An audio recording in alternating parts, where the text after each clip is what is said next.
Hello, welcome to another edition of the Pace Report. I'm Brian Pace reporting live here at this year's 2011 Detroit Jazz Festival here in downtown Detroit. Christian McBride is no stranger to the Detroit Jazz Festival, and he's no stranger to Mack Avenue Records. He has one of the most courageous and one of the highly anticipated recordings coming out. It's a big band project which really reminds me and takes me back to those solid and crisp big band records of Oliver Nelson and maybe Thad Jones.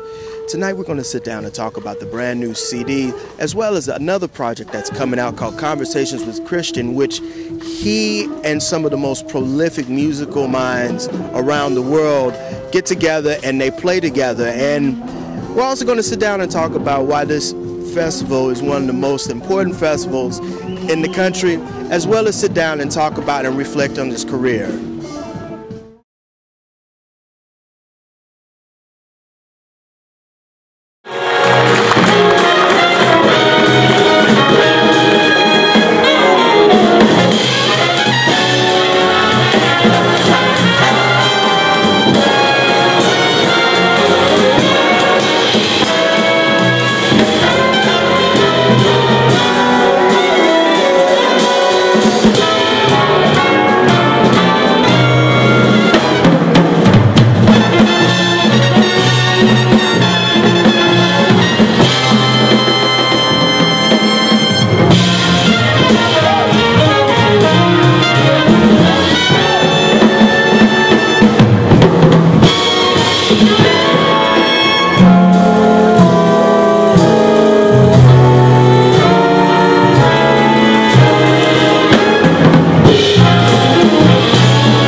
2011 is the year of Mr. Christian McBride. Congratulations on this.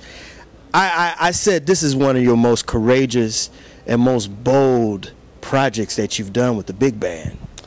Thank you. It's taken a long time to put together. I started writing for big bands in the mid-90s. I've always been fascinated by all of the great big band writers from Duke Ellington on down.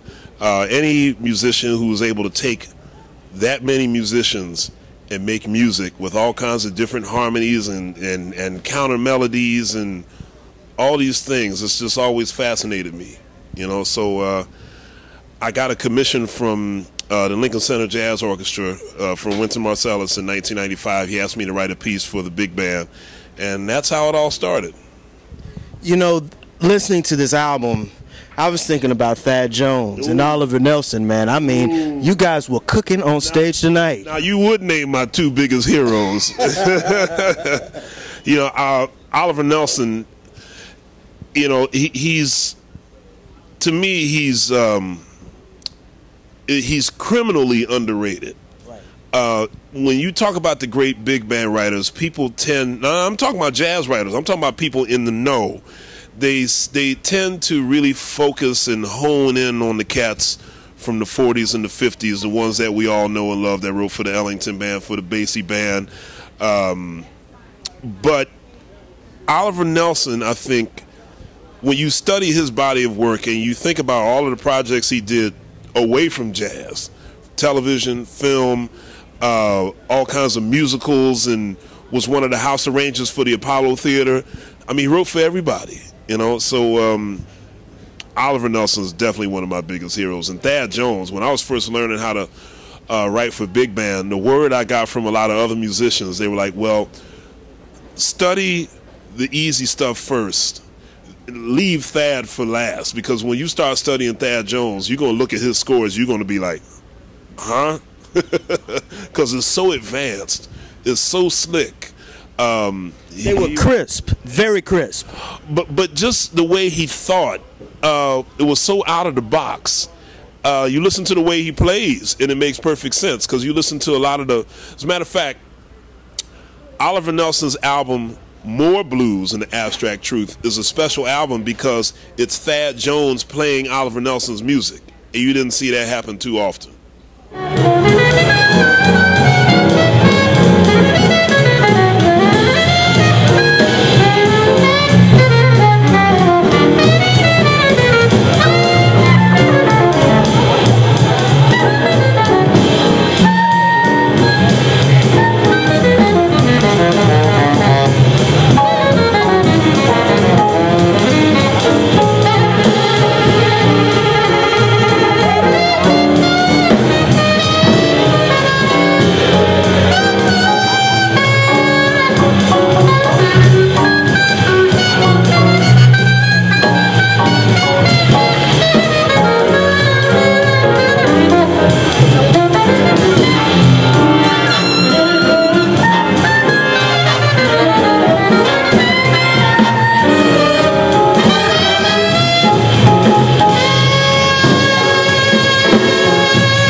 Tell me about musically the musicians that you put on this record and instrumentally carrying out your musical vision. I know that had to be an art within itself.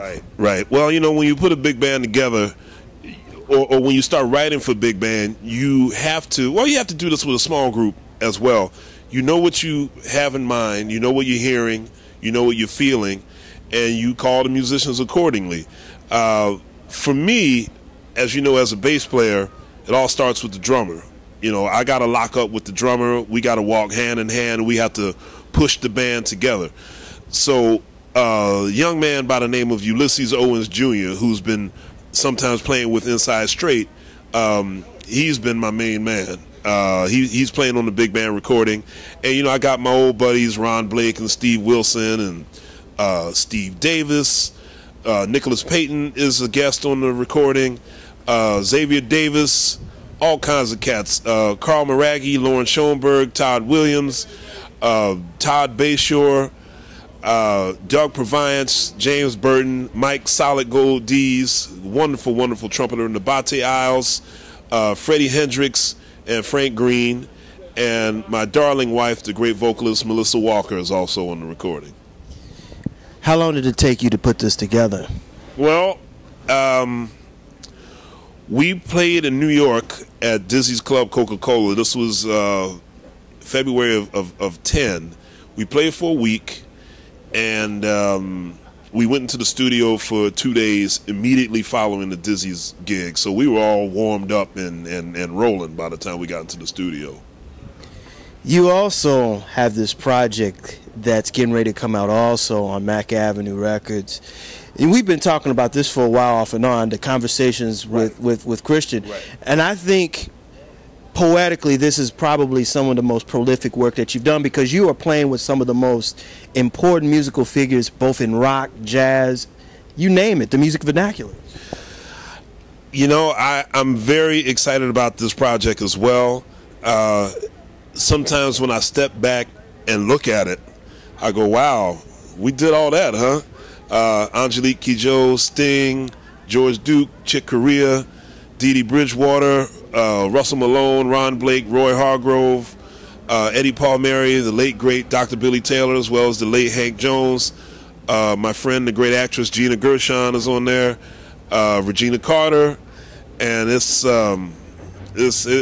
we had a ball doing it, man. I'm looking forward for that release as well in November.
Father's a very, very, very special dude. I like him a lot, and I can see just how the lineage came down from him to you, and even your grandfather to a certain degree. Well, my great uncle. Okay. Yeah, he's a bass player as well.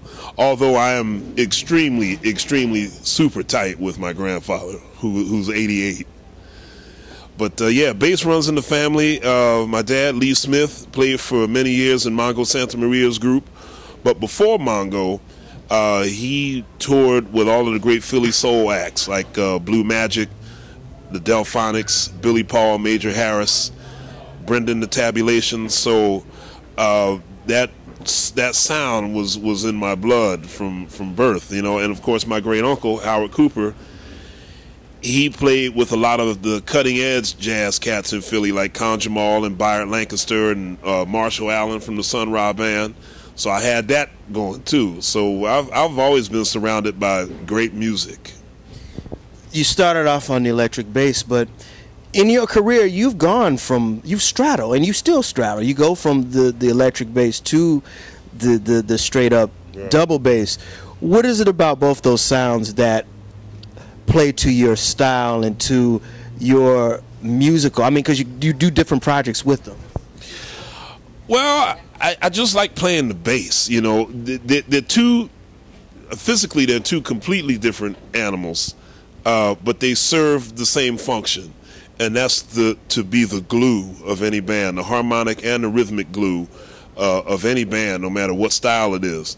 And I enjoy being. It's kind of like being a stage actor. You know, one time, you know, in this band, you have to get into this mindset. You have to play this role. If you do this particular show, you play that role. So I enjoy getting into all these different musical bags. But the difference is with the bass, you pretty much serve the same. You do the same thing. You just kind of what goes around it is different. You know. So I enjoy getting into all those different bags. Another one of your roles, in fact, I interviewed him this weekend, is Warren Wolf, who's been in Inside Straight. Yeah. You and Al Pryor really kind of put your heads together and did a fantastic job at bringing out young Warren's musicianship. Tell me about your partnership and what's so special about Warren. Well, you hear what's so special about Warren. All you got to do is listen to him and he'll knock your socks off, you know. Somebody like Warren, you know, the term producer is a little overrated. I think particularly in the jazz world. If you listen to somebody like Warren Wolf, who's a great writer, obviously he's a great improviser, he knows exactly what he's doing on all fronts. You don't really produce a guy like him. You just turn him loose. You know, you put together a program that agrees with everyone involved, and you put it out. You know, I love Warren so much, and I tend to be around. I like to be around musicians who have big hearts, and Warren has a big heart, and I love being around him. He's one of my favorite people in the whole world. You know, even if he wasn't as talented as he is, I love being around him because, you know, he's big and cut. You know, he's a big bodybuilder, and on the surface, he's very intimidating. He almost has sort of a Mike Tyson sort of physicality. That's that Baltimore. That's that Baltimore, exactly. But you start talking to him, and all of a sudden you're like, man, this guy's a teddy bear, you know? So that's why I love being around Warren. And once he puts the mallet on those vibes, show's over.